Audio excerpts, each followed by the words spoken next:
मृत्युमुखात् गतं प्राणम बलादाकृष्य रक्षते।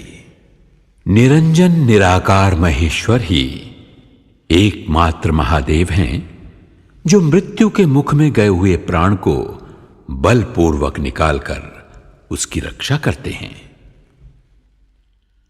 मर्कंड ऋषि का पुत्र मार्कंडेय अल्पायु था। ऋषियों ने उसको शिव मंदिर में जाकर महामृत्युंजय मंत्र जपने की सम्मति प्रदान की। मार्कंडेय ऋषियों के वचनों में श्रद्धा रखकर शिव मंदिर में महामृत्युंजय मंत्र का यथाविधि जाप करने लगे। समय पर यमराज आए, किंतु मृत्युंजय की शरण में गए हुए को कौन छू सकता है। यमराज लौट गए। मार्कंडेय ने दीर्घायु पाई और मार्कंडेय पुराण की रचना भी की।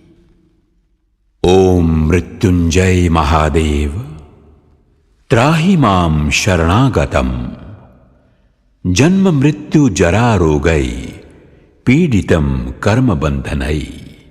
हे मृत्युंजय महादेव, मैं सांसारिक दुविधाओं में फंसा हुआ हूं। रोग और मृत्यु मेरा पीछा नहीं छोड़ रहे हैं। मैं आपकी शरण में हूं, मेरी रक्षा कीजिए। महामृत्युंजय मंत्र महामंत्र है, जिसके यथाविधि पारायण से व्यक्ति पापों से छूटकर सुख समृद्धि प्राप्त करता है।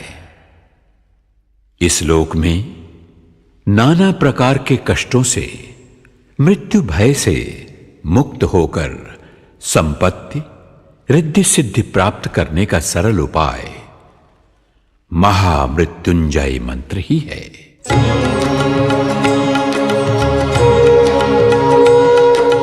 मृत्युंजय महादेव त्राहि मां शरणागतम् जन्म मृत्यु जरा व्याधि पीडितं कर्म बन्धनैः। मृत्युंजय महादेव त्राहि मां शरणागतम् जन्म मृत्यु जरा व्याधि पीडितं कर्म बन्धनैः। मृत्युंजय महादेव त्राहि मां शरणागतम् जन्म मृत्यु जरा व्याधि पीडितं कर्म बन्धनैः।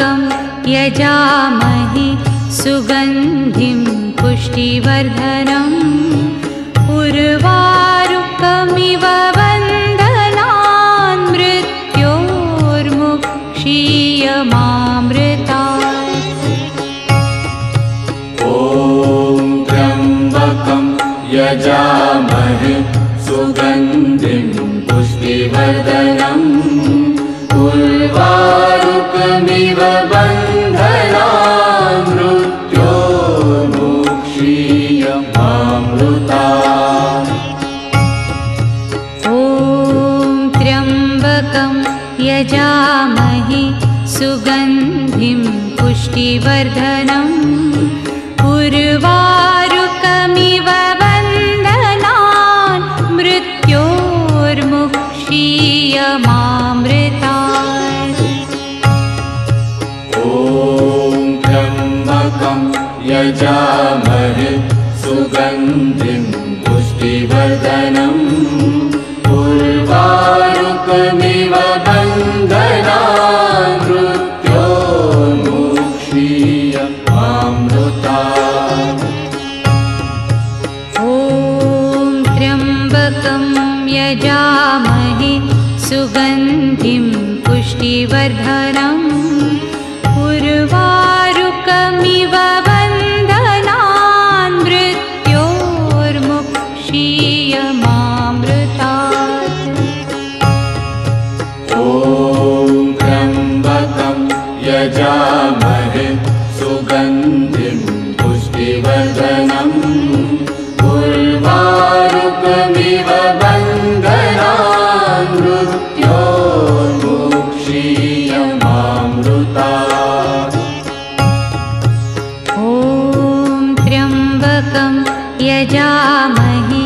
सुगन्धिं पुष्टिवर्धनम् उर्वारुकमिव बन्धनान् मृत्योर्मुक्षीयमामृतात् ॐ त्र्यम्बकं यजामहे सुगन्धिं पुष्टिवर्धनम् उर्वारुकमिव बन्धनान् मृत्योर्मुक्षीयमामृतात् ॐ त्र्यम्बकं यजामहे सुगन्धिं पुष्टिवर्धनम् उर्वारुकमिव बन्धनान् मृत्योर्मुक्षीयमामृतात्